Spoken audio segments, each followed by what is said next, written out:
Hello বন্ধুরা, শিখার সাথে কিছুক্ষণ চ্যানেল থেকে তোমাদের সবাইকে স্বাগত জানাই। তোমরা যে যেখানেই আছো নিশ্চয়ই সবাই ভালো আছো।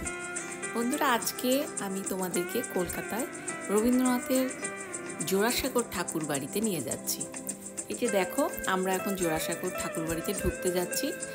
জোড়াসাঁকোর ঠাকুর বাড়ি রবীন্দ্রভারতী বিশ্ববিদ্যালয় নামে পরিচিত এখন। এই জোড়াসাঁকোর ঠাকুর বাড়িটি বহু প্রাচীন। রবীন্দ্রনাথ ঠাকুর এখানে জন্মেছেন এবং ওনার পূর্বপুরুষরাও সবাই এখানেই জন্মগ্রহণ করেছেন, বড় হয়েছেন। জোড়াসাঁকো জায়গাটা পুরনো কলকাতায়। এখানে আমি আগেও এসেছি। এই বাড়িটি খুব সুন্দর, খুব ঐতিহ্যমণ্ডিত বাড়ি অবশ্যই, যেহেতু এটা অনেক প্রাচীন সময়ের জমিদার রবীন্দ্রনাথ ঠাকুরদের বাড়ি। এখানে অনেকগুলো রুম আছে, বলা হয়ে থাকে 300টি রুম, কিন্তু আমি সঠিক জানি না।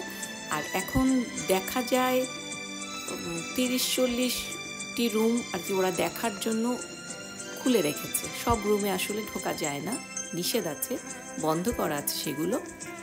এবং এখানে বন্ধুরা আমি তোমাদেরকে সেইভাবে ছবিগুলো দেখাতে পারবো না, আমি যতটুকু সম্ভব বাইরের থেকে দেখানোর চেষ্টা করছি, কারণ ভিতরে ছবি তোলা বা ভিডিও করা নিষেধ। অল্প কিছু তোলা যায় শুধুমাত্র তাদের পারমিশন নিয়ে। তো বাইরে এই যে দেখছো, এই পুরো বিল্ডিংটা, লাল বিল্ডিংটা, এটা হচ্ছে জোড়াসাঁকোর ঠাকুর বাড়ি।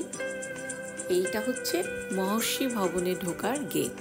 রবীন্দ্রনাথের বাবা দেবেন্দ্রনাথ ঠাকুর, যাকে মহর্ষি দেবেন্দ্রনাথ ঠাকুর বলা হতো, এবং তার নামে এই ভবনটি লেখা আছে, তার নামে। বন্ধুরা, এই যে জায়গাটা দেখছো, বাড়ির ভেতরের প্রাঙ্গণ, এখানে হচ্ছে নাট্যশালা বা নাট্য মন্দির বলা হয়। তোমরা যারা রবীন্দ্রনাথকে পড়েছো বিশেষভাবে তারা জানো যে রবীন্দ্রনাথের পরিবারে নাটক, সঙ্গীত, নাচ, গান সব কিছুই তারা নিজেরাই করতেন। তো সেখানে নাটক তারা যেখানে করতেন, থিয়েটার করতেন, সেই জায়গা হচ্ছে এখানটা। এই প্রাঙ্গণেই তারা সমস্ত কিছু করতেন। সব ভাই বোনেরা মিলে তারা খুব সুন্দর করে সাংস্কৃতিক অনুষ্ঠান করতেন। এই জায়গাতে সবাই ছবি তুলছে, কারণ এখানে পারমিশন দেওয়া হয়েছে। গোর্দা, বৌদি এবং আমরাও কিছু ছবি তুলেছি। তো বন্ধুরা, আমি তোমাদেরকে কিছুক্ষণ পরে ভেতরে কিছু জিনিস হয়তো দেখানোর চেষ্টা করব যতটুকু পারি। এখানে তোমরা যদি পারো কখনো কলকাতায়, অবশ্যই এসো। সত্যি দেখার মতো একটা জায়গা, ভালো লাগার একটা জায়গা। রবীন্দ্রনাথ যাদের প্রাণের মানুষ, যাদের হৃদয়ের মানুষ, যাদের কাছের মানুষ, আমি মনে করি রবীন্দ্রনাথ আমার খুব কাছের মানুষ, প্রাণের মানুষ। তার জীবন দর্শন, তার আদর্শ জীবনের সব ক্ষেত্রেই মনে হয় যেন জড়িয়ে আছে। আজ তার জন্মদিন। শুভ জন্মদিনে বিশ্বকবি রবীন্দ্রনাথ ঠাকুরকে গুরু প্রণাম জানিয়ে আজকের এই ভিডিওটা আমি তোমাদের সবার সাথে শেয়ার করতে চাইছি।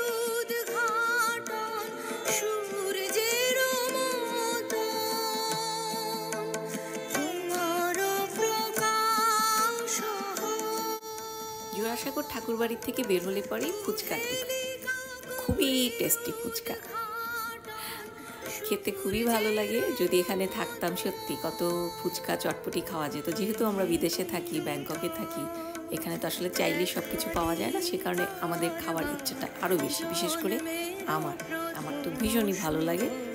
তোমরা যদি আসো এখানে জোড়াসাঁকোতে, জোড়াসাঁকোর ঠাকুর বাড়ি দেখার পরে অবশ্যই ফুচকা খাবে। আর একটা জিনিসও খুব ভালো পাওয়া যায় এখানে, ভাঁড়ের চা।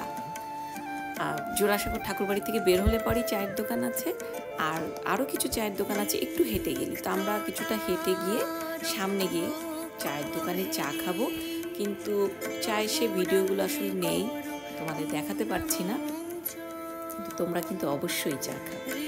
ভালো থেকো বন্ধুরা।